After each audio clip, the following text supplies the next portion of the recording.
tayamum sebagai ganti wudhu, terutama bagi kita yang sedang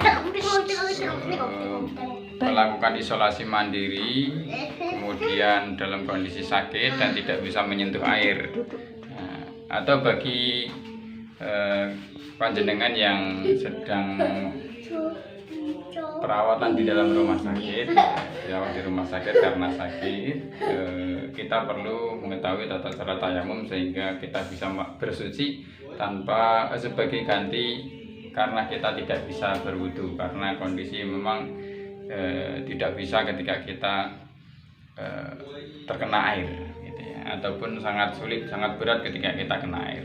Nah, berikut ini adalah tata cara daripada tayamum atau bersuci dengan menggunakan debu atau pasir.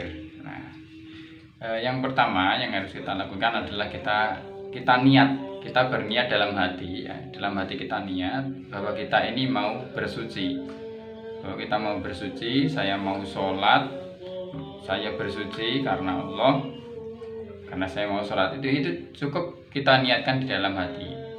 Nah, tidak perlu kita niatkan dalam lafaz.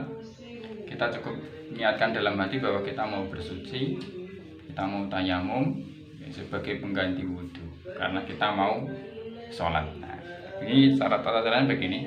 Yang pertama kita berniat dalam hati. Kemudian yang kedua adalah kita persiapkan pasir atau debu.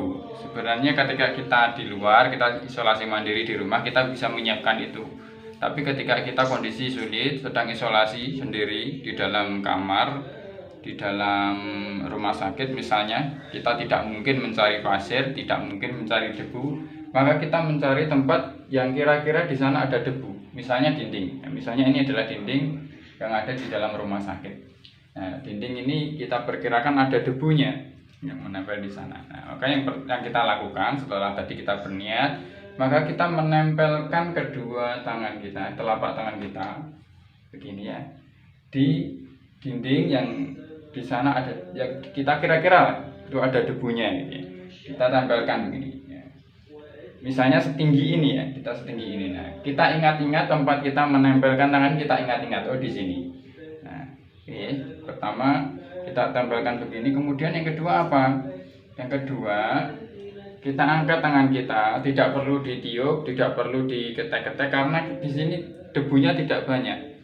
Kita langsung mengusapkan debunya kepada muka kita, wajah kita begini ya. Nah, seperti saat wudhu. Nah, begini ya. Satu kali saja, diusapkan satu kali saja. Usahakan seluruh tangan kita tadi menyentuh semua bagian wajah kita. Nah, jadi sampai wajah itu batasnya sini. Ini tuh wajah. Sampai batas tumbuhnya rambut ini wajah. Batas tumbuhnya rambut sampai telinga sini, ini wajah. Sampai dagu sini wajah. Nah, wajah ini di sini itu semua namanya wajah. Jadi kalau kita mengusap wudhu maupun kita membasuh saat wudhu maupun kita mengusap saat tayamum itu ya semua wajah kita. Nah, bagaimana kalau kita pakai ventilator? Kalau misalnya ventilatornya mungkin untuk dilepas, kita usap dulu. Tapi kalau tidak mungkin, karena nanti kalau dilepas jadi sesak, ya bagian yang tidak ada ventilatornya, misalnya ventilatornya di sini misalnya. Jadi kita kan pakai di sini. Nah, di sini kan ada ventilatornya, pasti tidak bisa disentuh misalnya, tidak apa-apa. Yang sebisanya saja yang bisa disentuh. Nah, satu kali begitu saja. Itu yang kedua setelah niat kemudian mengusap. Kemudian apa lagi? Kemudian kita tempelkan lagi ke tembok tangan kita. Di mana? Di tempat yang tadi tidak kita pegang, karena yang tadi sudah kita pegang itu dianggap sudah debunya sudah kita pegang, tempatnya sudah kita pegang sehingga di situ tidak lagi mensucikan. Nah, jadi kita pindah tempat di bawahnya misalnya.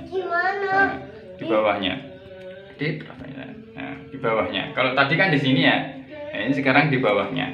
Di bawahnya atau di sampingnya, pokoknya bukan di tempat yang tadi kita pegang, di bawahnya. Tempat yang kita pegang tadi itu namanya mustakmal. Jadi sudah kita pegang, sudah tidak mensucikan lagi. Kita bawahnya. Nah, tapi kalau besok lagi nggak apa-apa. Besok lagi kan ada lagi tempelan debu. Nah, kita sekarang bawahnya kita lakukan seperti tadi. Kita angkat tangan kita, kemudian kita usapkan ke tangan kita yang kanan dulu. Dari mana? Dari sini dulu. Jadi tangan kita itu ada dua ya, misalnya di sini. Kita bagi dua. Nah, separuh yang pertama bagian sini, separuh yang kedua bagian sini. Nah, nanti yang bagian sini, yang ujungnya kita usapkan dari depan. Tangannya gini. Ini kan ada debunya tadi ya. Seret. Nah, gini ya. Sampai siku. Puter. Seret. Nah, kemudian kita pakai bagian yang belakang ya.